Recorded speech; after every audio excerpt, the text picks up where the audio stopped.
ರೇವಣ್ಣ ಅವರ SIT custody ಇವತ್ತು ಅಂತ್ಯಗೊಳ್ತಾ ಇದೆ. ಈ ಹಿನ್ನೆಲೆ ಸರಿಯಾಗಿ ಮಧ್ಯಾಹ್ನ 3 ಗಂಟೆಗೆ ರೇವಣ್ಣ ಅವರನ್ನ ಕೋರ್ಟ್ಗೆ ಹಾಜರುಪಡಿಸ್ತಾರೆ.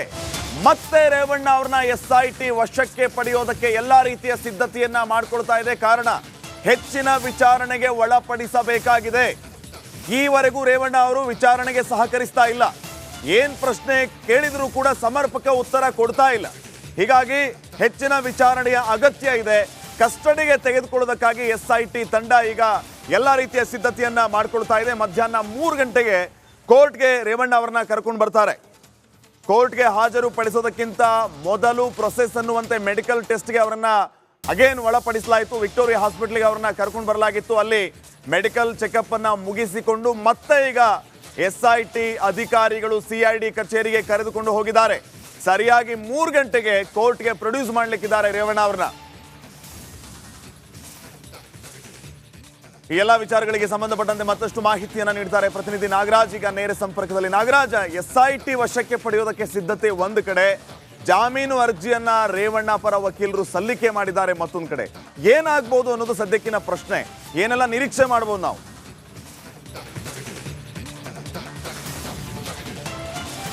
ಶ್ರೀಪಾದ್ ಪಾಟೀಲ್, ಏನು HD ರೇವಣ್ಣ ಅವರ ಕಸ್ಟಡಿ ಅವಧಿ ಇವತ್ತಿಗೆ ಈಗ 3 ಗಂಟೆಗೆ ಅಂತ್ಯ ಆಗ್ತಾ ಇದ್ದು, ಈ ವೇಳೆಗಾಗಿ SIT ಅಧಿಕಾರಿಗಳು ಅವರನ್ನು ನ್ಯಾಯಾಧೀಶರ ಎದುರು ಹಾಜರುಪಡಿಸೋದಕ್ಕೆ ಎಲ್ಲ ಸಿದ್ಧತೆಯನ್ನು ಮಾಡಿಸ್ಕೊಂಡಿರ್ತಕ್ಕಂಥದ್ದು. ಅದರದೇ ಭಾಗವಾಗಿ ಮೆಡಿಕಲ್ ಟೆಸ್ಟನ್ನು ಮುಗಿಸಿದ್ದಾರೆ. 3 ಗಂಟೆ ಅಷ್ಟರೊಳಗಡೆ ನ್ಯಾಯಾಧೀಶರ ಎದುರು ಹಾಜರುಪಡಿಸ್ತಾರೆ ಒಂದು ಕಡೆ. ಆದರೆ 2:45ಕ್ಕೆ ಅವರ ಜಾಮೀನು ಅರ್ಜಿ ವಿಚಾರಣೆ ನಿಗದಿ ಆಗಿರ್ತಕ್ಕಂಥದ್ದು. ಇದು ಸಾಕಷ್ಟು ಕುತೂಹಲವನ್ನು ಕೆರಳಿಸಿರ್ತಕ್ಕಂಥದ್ದು. ಒಂದು ಕಡೆ ಜಾಮೀನು ಅರ್ಜಿಗೆ ಈಗಾಗಲೇ SPP ಹಾಗೇನೆ SIT ಅವರಿಗೆ ಅಬ್ಜೆಕ್ಷನನ್ನು ಫೈಲ್ ಮಾಡಲಿಕ್ಕೆ ಒಂದು ನ್ಯಾಯಾಧೀಶರು ಸೂಚನೆಯನ್ನು ಕೊಟ್ಟಿರೋದ್ರಿಂದ ಈ ಒಂದು ಅಬ್ಜೆಕ್ಷನನ್ನು ಫೈಲ್ ಮಾಡಲಿಕ್ಕೆ SPP ಮತ್ತು SIT ಅವರು ಒಂದಷ್ಟು ಸಮಯಾವಕಾಶವನ್ನು ಕೇಳಿದ್ರೆ ಜಾಮೀನು ಅರ್ಜಿ ತಂತಾನೇ ಮುಂದೂಡಿಕೆ ಆಗುವಂಥದ್ದು. ಜೊತೆಗೆ SIT ಅಧಿಕಾರಿಗಳು ಏನು ಈ 2 ಪ್ರಕರಣಗಳಲ್ಲಿ ಅವರು ವಿಚಾರಣೆ ಮಾಡಬೇಕಾಗಿದೆ. ಅಂದರೆ ಮೊದಲನೇದಾಗಿ ಕಿಡ್ನಾಪ್ ಕೇಸಲ್ಲಿ ಅವರು ಅರೆಸ್ಟ್ ಆಗಿದ್ದಾರೆ. ಇದರಲ್ಲಿ ತನಿಖೆಗೆ ಸಹಕರಿಸ್ತಿಲ್ಲ ಅನ್ನೋದು ಒಂದು ಅಂಶ.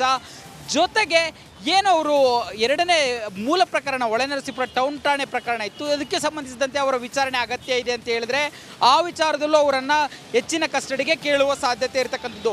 ಈ ಎರಡು ಒಂದು ಕಡೆ ಜಾಮೀನು ಅರ್ಜಿ ವಿಚಾರಣೆ, ಮತ್ತೊಂದು ಕಡೆ ಅವರ ಕೋರ್ಟ್ ಪ್ರೊಡ್ಯೂಸ್ ಏನಿದೆ, ಇದರ ನಡುವೆ ಅವರ ಅನಾರೋಗ್ಯಕ್ಕೆ ಈಡಾಗಿದ್ದಾರೆ ಅನ್ನೋ ಅಂಶಗಳನ್ನು ನ್ಯಾಯಾಲಯದ ಗಮನಕ್ಕೆ ತರಿಸಿ ಮಧ್ಯಂತರ ಜಾಮೀನಿಗಾಗಿ ಅರ್ಜಿ ಮೊರೆ ಹೋಗ್ತಾರೆ ನ್ಯಾಯಾಧೀಶರ ಎದುರು. ಯಾಕಂದರೆ ಇವರ ಆರೋಗ್ಯ ಸರಿಯಿಲ್ಲ ಅಥವಾ ಆಸ್ಪತ್ರೆಯಲ್ಲಿ ಟ್ರೀಟ್ಮೆಂಟ್ಗೋ ಅಥವಾ ಮಧ್ಯಂತರ ಜಾಮೀನಿಗೋ ಒಂದು ಮನವಿ ಮಾಡೋ ಸಾಧ್ಯತೆ ಇರತಕ್ಕಂಥದ್ದು. ಸದ್ಯಕ್ಕೆ ಇನ್ನು ಕೆಲವೊತ್ತಿನಲ್ಲಿ ರೇವಣ್ಣ ಅವರನ್ನು ನ್ಯಾಯಾಧೀಶರ ಎದುರು ಹಾಜರುಪಡಿಸ್ತಾರೆ. ಹಾಗೇನೇ ಕೆಲವೊತ್ತಿನಲ್ಲಿ ಅವರ ಜಾಮೀನು ಅರ್ಜಿ ಕೂಡ ವಿಚಾರಣೆಗೆ ಬರುವಂಥದ್ದು. Shripad, okay, thank you Nagaraj ಮಾಹಿತಿಗಾಗಿ.